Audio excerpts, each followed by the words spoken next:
माननीय सभापति महोदय जी, मुझे बजट 2022-23 पर बोलने का मौका दिया, उसके लिए बहुत बहुत धन्यवाद। क्षेत्र की जनता इस बजट से काफ़ी खुश है। राजस्थान के लोकप्रिय मुख्यमंत्री को जनता कोई जननायक कह रही है, कोई महानायक कह रही है, कोई राजस्थान के गांधी कह रही है, कोई गरीबों को मसीहा कह रही है। ऐसा बजट पेश किया इतिहास में आज तक किसी ने देखा नहीं और सुना नहीं। और मैं भी कहना चाहता हूं, वास्तव में अशोक सम्राट जो हुआ करते थे और उन्होंने अशोक महान ये राजस्थान में करके दिखाया है।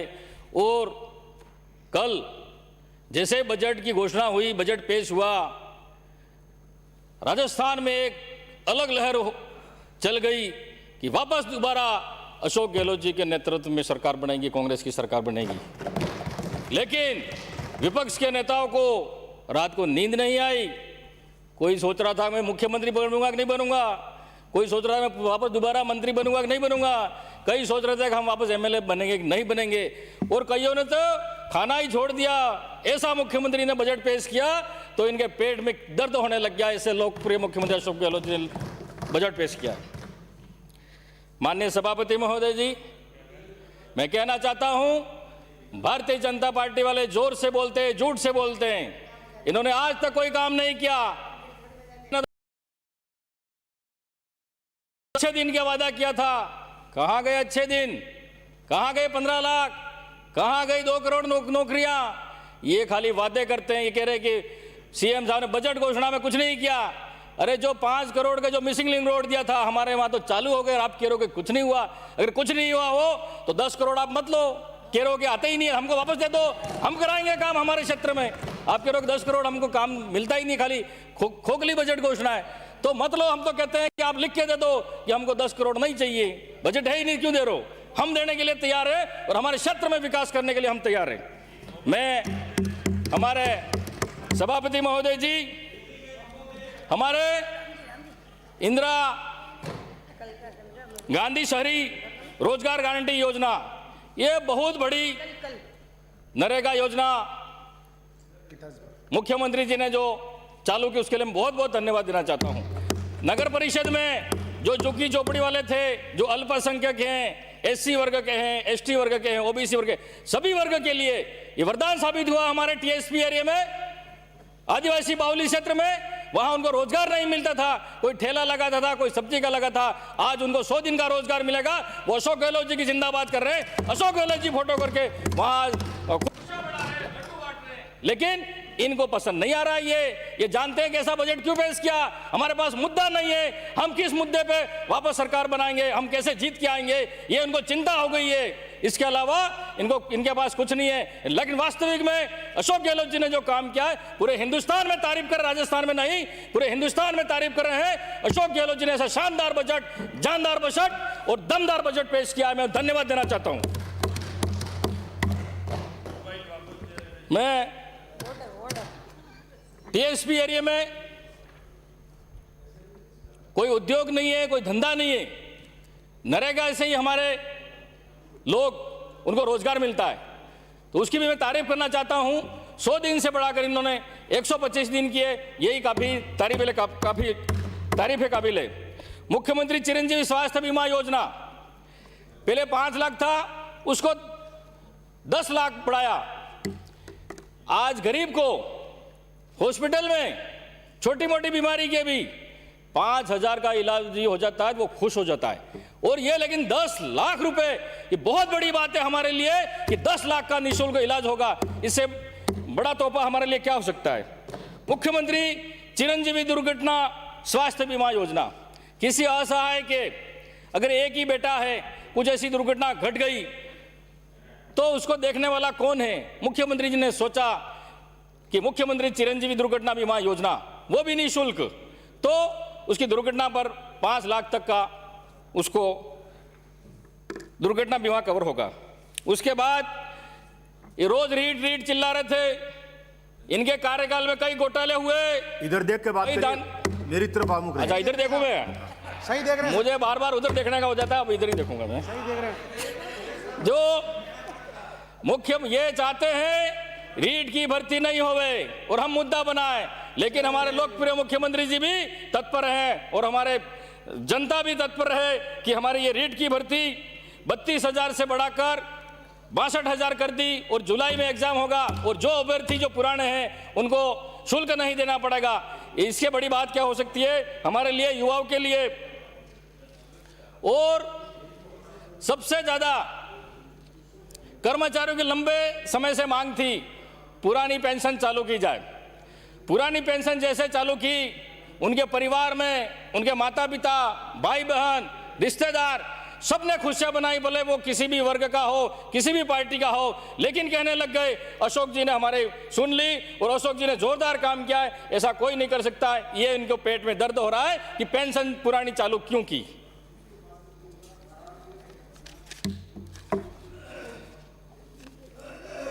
मेरी विधानसभा क्षेत्र में जन सुनवाई में कई पंचायतों में गया, जनता की समस्या आई, जैसे गरीब लोग शादी करके अलग मकान बना के रहते हैं, अलग झोपड़ा बना के रहते हैं, उनका राशन कार्ड बन गया एपीएल, वो खाद्य सुरक्षा में उनका नाम नहीं जुड़ा, उनको गेहूं नहीं मिलता है, खाली मजदूरी करके वो अपना भरण पोषण करते हैं। तो मुख्यमंत्री जी ने एनएफएस के में ये खाद्य सुरक्षा में ये नाम जोड़ने के लिए 10 लाख नए परिवारों को जोड़ने की घोषणा की।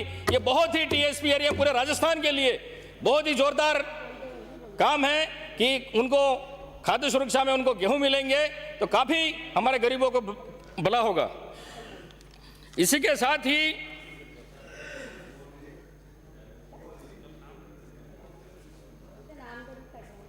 अनुसूचित जाति और जनजाति वर्ग के विकास के लिए 5 गुना बढ़ाया गया।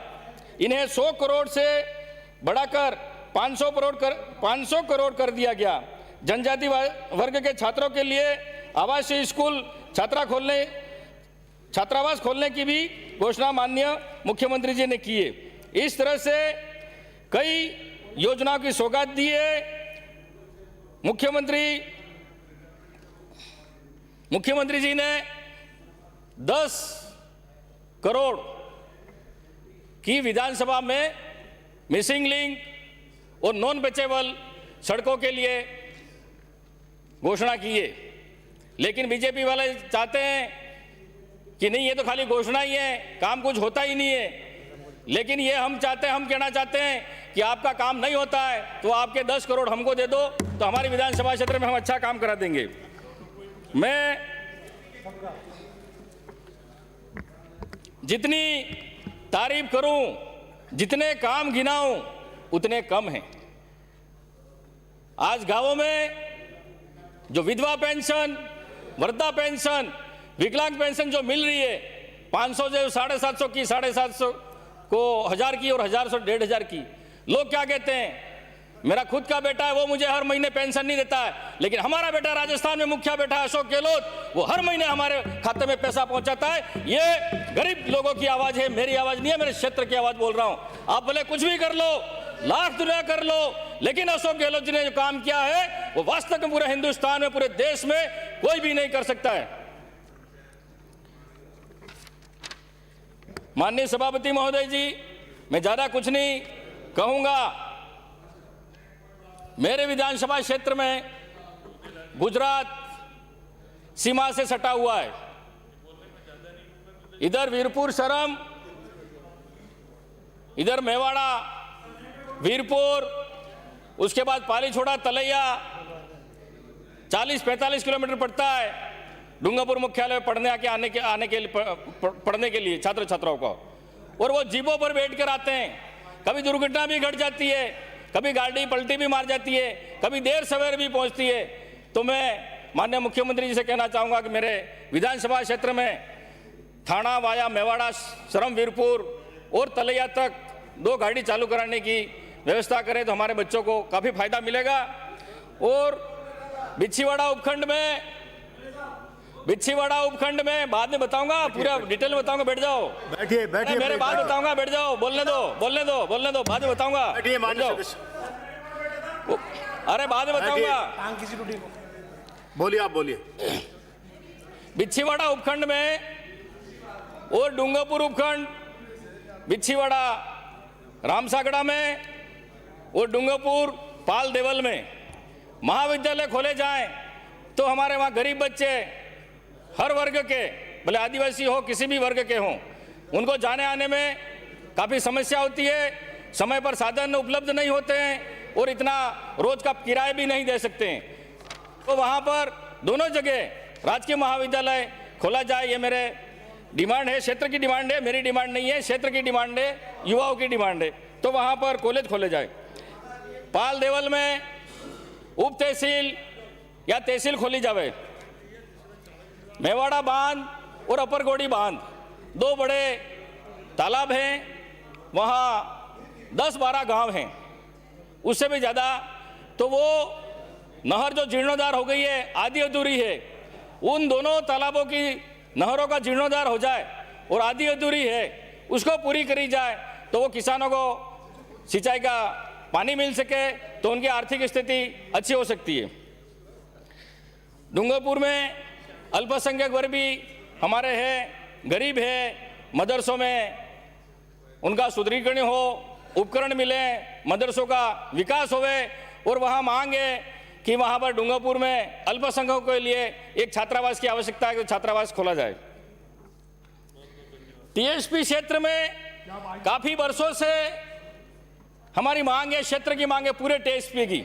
भले हमारे वो सामने विपक्ष में बैठे एमएलए वो नहीं बोलेंगे, उनको बोलना चाहिए पर वो नहीं बोलेंगे, लेकिन इनको जनता सबक सिखाएगी कि हमारे टीएसपी में सरकारी नौकरियों में जनसंख्या के आधार पर नौकरियों में आरक्षण मिलना चाहिए और राज्य का एसटी का 12% में से 6% आरक्षण हमको टीएसपी को मिलना चाहिए, क्योंकि हम पिछड़े हुए हैं, भौगोलिक स्थिति खराब है, हमारी आर्थिक स्थिति खराब है। ये हमारी वास्तविक में मांग है कि जनसंख्या के आधार पर आरक्षण मिलना चाहिए और प्रशासनिक सेवा में 12 में से 6% आरक्षण मिलना चाहिए। ये पूरे टीएसपी की मांग है। भले एमएलए विपक्ष वाले नहीं कहेंगे, लेकिन ये वास्तविक बात है, जनता की मांग में बता रहा हूं, ये हमारी ज्वलंत मांग है। और उसके बाद डूंगरपुर में जो आदिवासी बेल्ट बसा हुआ है, नगर परिषद बाद में बनी, पंचायत पहले थी, गांव पहले बसे, नगर पालिका बाद में बनी, नगर परिषद बाद में बनी। वो लोग नगर परिषद बनने के पहले से बैठे हुए हैं, उन लोगों को मास्टर प्लान में ले लिया गया, पेराफारी में ले लिया गया। मैंने कई बार आवाज उठाई है, तो मैं सरकार से निवेदन करना चाहता हूं, माननीय मुख्यमंत्री जी से निवेदन करना चाहता हूं और माननीय मंत्री जी से भी निवेदन करना चाहता हूं कि आप एक बार वहां पर सर्वे कराई जाए, वास्तविक में वो लोग 60-70 साल से बैठे हुए हैं या नहीं बैठे हुए हैं। अगर वो वास्तविक बैठे हुए हैं तो उनको पट्टा या खातेदारी उनको हक दिया जाए, अगर नहीं बैठे हैं तो कोई बात नहीं, नगर परिषद अपना मास्टर प्लान बनाए या पेराफेरी लिया जाए। मेरा निवेदन है, इन गाँवों में वास्तविक मास्टर प्लान और पेराफेरी को खत्म करना चाहिए। आदिवासियों अगर उनकी वो भी जमीन छीन जाएगी कि नगर परिषद के विस्तार के लिए ले रहे हैं, तो उनके पास खाली मकान के अलावा कुछ भी नहीं रहेगा। मेरा निवेदन है पुनः कि पेराफेरी और मास्टर प्लान खत्म किया जाए और आदिवासियों को उनका हक अधिकार दिया जाए।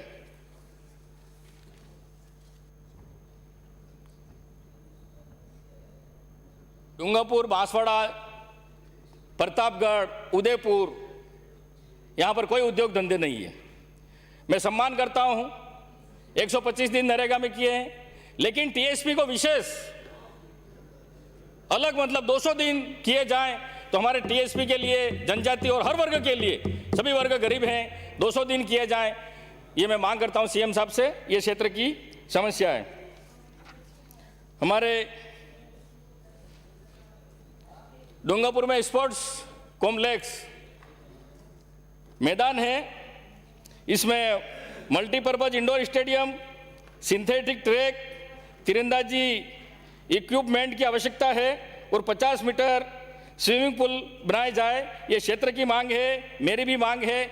और हमारा अंतर्राष्ट्रीय तीरंदाज स्वर्गीय जयंतीलाल जी ननोमा, उनकी दुर्घटना से डेथ हो गई, तो हम चाहते हैं कि ये स्पोर्ट्स कॉम्प्लेक्स डूंगरपुर का नाम स्वर्गीय जयंतीलाल जी ननोमा के नाम से रखा जाए, तो काफ़ी क्षेत्र में खुशी होगी। और खास काकरी डूंगरी प्रकरण पूरा राजस्थान जानता है। ये 1167 को लेकर जो रीट अभ्यर्थी जो काकरी डूंगरी पर बैठे हुए थे, उन पर झूठे मुकदमे लगाए गए।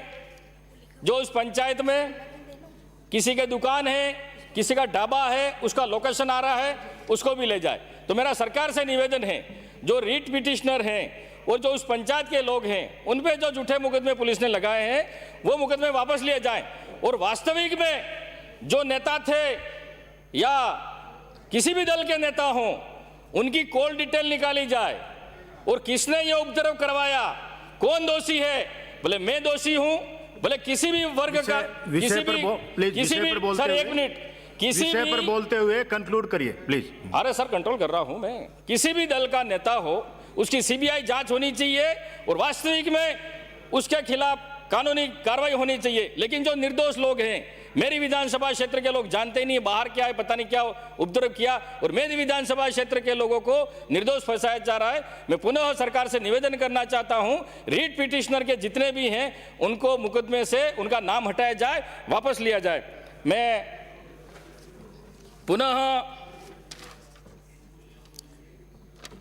माननीय मुख्यमंत्री जी को पूरे क्षेत्रवासियों की ओर से, पूरे राजस्थान की क्षेत्रवासियों की ओर से बहुत बहुत धन्यवाद के पात्र हैं, धन्यवाद देता हूं। और अंत में यही कहूंगा कि अशोक महान है। धन्यवाद। जय हिंद, जय भारत।